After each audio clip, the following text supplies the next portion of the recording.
দীর্ঘ ১৫ দিনের টানা বৃষ্টি ও ভয়াবহ বন্যার পর দক্ষিণ চট্টগ্রামে কিছুটা স্বস্তি ফিরতে শুরু করেছে। ধীরে ধীরে নামছে বন্যার পানি, আর সেই সঙ্গে সামনে আসছে ভয়াবহ ক্ষয়ক্ষতির চিত্র।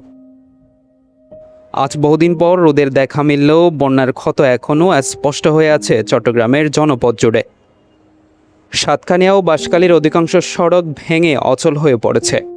বিভিন্ন এলাকায় নদীভাঙ্গন ভয়াবহ রূপ ধারণ করেছে, যার ফলে নতুন করে বাড়ছে মানুষের দুর্ভোগ। বহু পরিবার তাদের বসতভিটা হারানোর শঙ্কায় দিন কাটাচ্ছে। সর্বশেষ তথ্য অনুযায়ী এবারের বন্যায় দক্ষিণ চট্টগ্রামে প্রাণ হারিয়েছেন ৫০ জনেরও বেশি মানুষ। হাজারেরও বেশি ঘরবাড়ি ক্ষতিগ্রস্ত ও বিধ্বস্ত হয়েছে। বিস্তীর্ণ কৃষি জমির ফসল পানিতে তলিয়ে গেছে। ব্যাপক ক্ষতির মুখে পড়েছেন গবাদি পশুপালনকারী ও মাছ চাষিরা।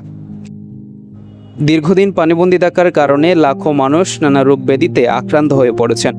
বিশুদ্ধ পানির সংকট, খাদ্যাভাব এবং স্বাস্থ্যসেবার সীমাবদ্ধতায় অনেক পরিবার মানবেতর জীবনযাপন করছে। বন্যার পানি কমতে শুরু করলেও এখনও কাটেনি দুর্ভোগ।